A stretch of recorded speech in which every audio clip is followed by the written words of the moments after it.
modeling at the tender age of 2 and has since gone on to sing, act, and produce her own films and television shows. She now stars in Tinkerbell and The Great Furry Rescue. Please give it up for the fabulous Miss Raven-Symoné!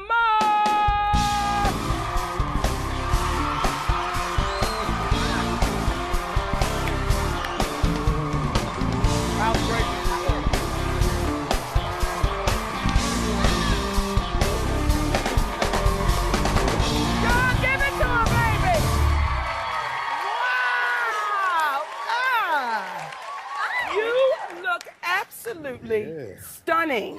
Calm it down. Yeah. Thank you very much. Baby, I don't want them to calm it down. Oh, but my because mama's here. Well, hi, Mama. We've watched you grow from a baby to a beautiful young woman. Aw, they supposed to give it to you, Mama, because you're showing it and you wearing it well.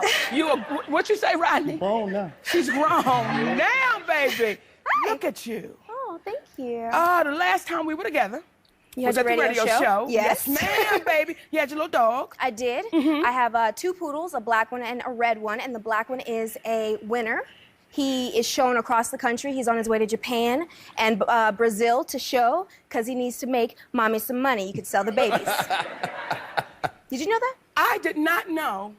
Wait a minute, the dog is doing what? The dog is traveling the country. I'm showing him he's winning medals because the more medals he wins, the more prestigious he is. And the girl that I bought, which I have to say, she will be pregnant in 3 months, for sale babies. You can spend more money and, you know, get some money up. I see why a few years ago, your net worth was over $400 million, baby. Yes, I've got to say that because you're damn training dogs and selling puppies. This is what I'm talking about, the entrepreneurial spirit. That sister said, listen, y'all eating all this puppy challenge. Pretty much. You got to work for that. Yeah. Wow, Mama. Okay, so we're going to talk about that a little later. Okay. But let's talk about, we watched you on The Cosby Show as Olivia. And you were our darling. You were the world's sweetheart. What was that like, being with one of the greats, Mr. Cosby? Okay, don't get mad at me. No, ma'am. Because I don't really remember that much. I was 3 years old. It's been almost 21 years since the show. So what I do remember, I have to say, is subconsciously. I know how to be professional because of him. I know how to act in an arena like this, and knowing that this is a business. But everything else, like the little pieces and things like that, they're fading away. I do remember the last scene of the last show where him and Miss Felicia Rashad walked off the set together, hand in hand. And I cried because I was like, oh goodness, my job is done at 5. At 5? I knew it was a job. I'm like, oh, what am I gonna do? But then I had other dreams and my parents helped me, but yeah. Now, Olivia, we watch you grow. Then you go to That's So Raven. Well, there was Hangin with Mr. Cooper in the middle from ABC TGIF with Mark Curry and Holly Robinson Peete and Marquise Wilson and Sandra Quarterman and so many other people. So. Well, the point I'm trying to make is we've literally watched you grow up in front of us. What kind of pressure was that, Raven, to be the sweet little girl from the Cosbys, to be That's So Raven, to now this woman? Was it pressure growing up in front of us? Well, you know, it wasn't necessarily pressure, per se. I worry more about what my parents and my family's gonna say about what I do than, no offense, I love you guys, but, you know, it's the family situation.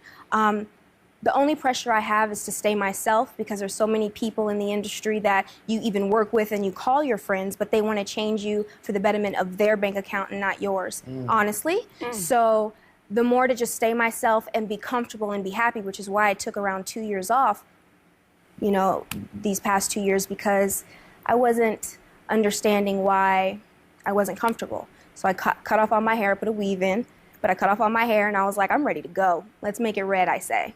Change the world, so. Baby, do you realize how much you've changed the world? Because we don't have too many that look like you that, and I keep saying a few years ago, that was worth $400 million. So you've already put your mark on the world, my sweet sister. Thank you. Don't you know that, baby? No, thank you.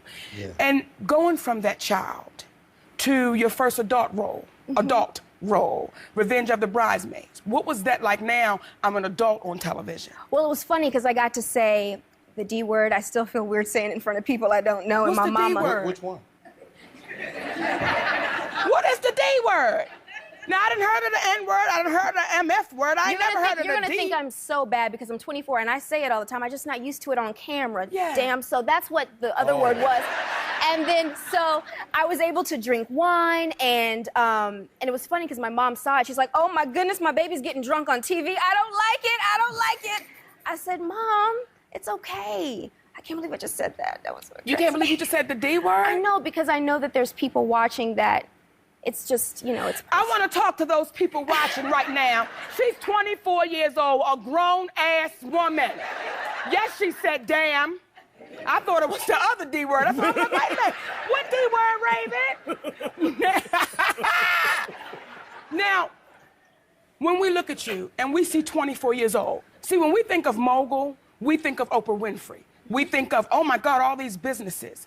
At 24 years old, sister, how do you manage to run all of your businesses, the fashion line, your music, the acting? How do you manage to do all of that? I have to be honest, it's not just me.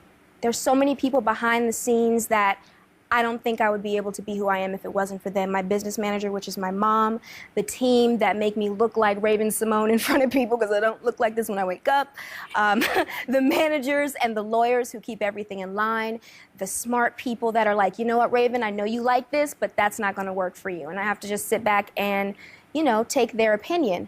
And I really can't take all the credit. I'm the face. I want to do it most definitely, but honestly, that's another thing that I learned from Mr. Cosby. You wouldn't and I wouldn't have ever had a show if it wasn't for the lighting, the camera, the producers, the people who pick up the trash, the people who let you into the studio. So when you think of it like that, I don't know why people have that whole air about being celebrity, because you're like one piece of the whole puzzle. It doesn't make any sense to me. That being said, I wouldn't be able to have all this without them. Do y'all see why we love this baby? This is our Princess, baby. Don't y'all go nowhere. When we return, Raven-Symoné tells us about her new Disney project, and you don't want to miss it. Big Jim, give us some Raven-Symoné, sweet and spicy, everything nice. Aha!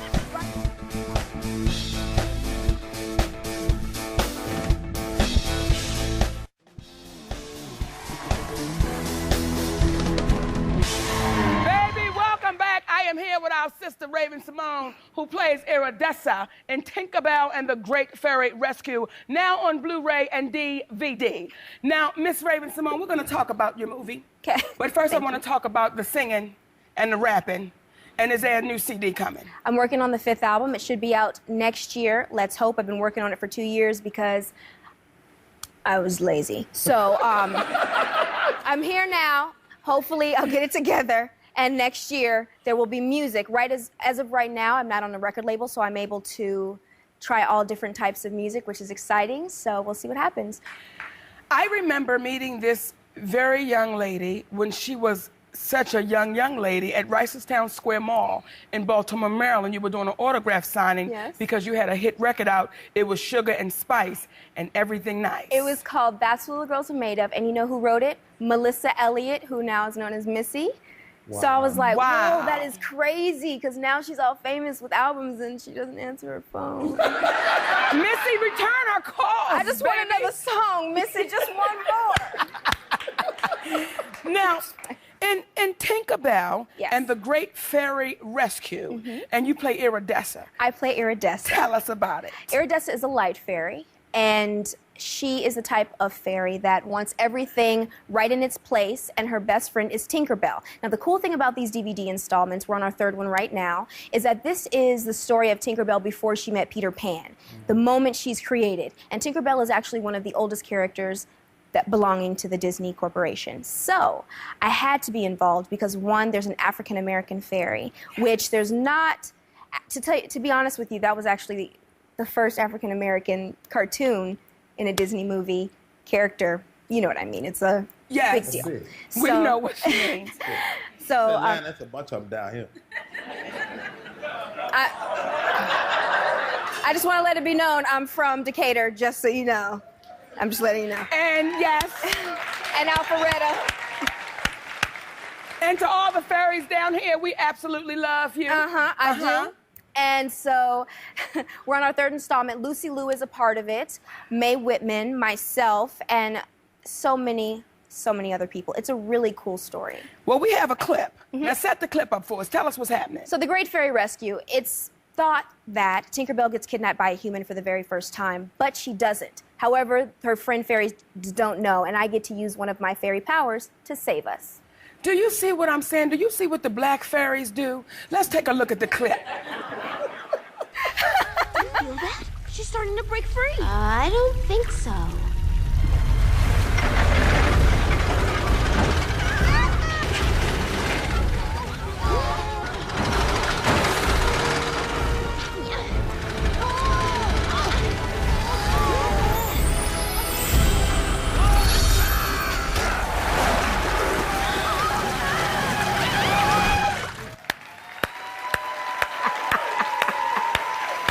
Now, Raven. Isn't she so cute? She is the cutest, baby, and she saves the day. And, oh, there's a lot more happening, but at that moment, yes. Yes, she saves that moment Yes, with the light of goodness. Exactly. Now, let me ask you this, Raven, because we've finally gotten to a place where we can look at animation and see a cartoon that looks like us.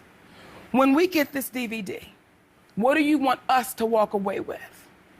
I want you to walk away being entertained, first. Secondly, looking at a story that's what this world looks like right now. There's no emphasis, you know, on what color each fairy is. There's no emphasis of where they come from. They're being friends, helping out a friend in need, being compassionate, being loving, and they're fine. What if, though, the world could be full of fairies and color didn't make a difference, gender didn't make a difference? So see, that's why when we say there's a lot of fairies in Atlanta, I think it's important that we say we are just joking, baby. This is the no judgment zone. We love all our fairies. Atlanta wouldn't be what it is today. What are those? If it didn't have the fairies. What are those? Here. Now, Raven, what do you say to little girls that look at Raven-Symoné from Olivia all the way to right now, but they don't see that way? They don't have that mommy that's in their corner saying, baby, I got you the whole way through, as your mom is doing right now. What do you say to that baby that's talented, but she don't know what to do with it? That every morning you should go into your bathroom, close the door, and look yourself in the mirror. Look at yourself in the mirror for about 30 minutes. Don't say a word. Just look at yourself. And eventually, you'll understand how beautiful you are. And it doesn't matter who tells you anything else. You'll be able to look at the world as you and what you're supposed to do, and you can put the blinders up. Because every morning you see yourself. Don't say anything, don't write anything on it, because people, I've done that before, you write affirmations, and I'm like, well, not today, but no, just let it be. If you're having a bad day, have your bad day, you're allowed. But know that you can make anything change at any second of the day. So if I wake up and I don't feel so good, I say, oh, okay, I feel good now. And I make myself believe that until it happens. And if you don't have a mom and if you don't have a dad to support you, support yourself and make sure that when you do have your children, you do the opposite. Come on, baby. Raven-Symoné, y'all give it to her, baby. Tinkerbell and the Great Fairy Rescue. Make sure you go and support. It is available right now on Blu-ray and DVD. And guess what? Everyone in the audience is going home with a copy from our girl. Up next from the motherland, boxing champion Ngo Okafor joins us. Big Jim, get it started, baby.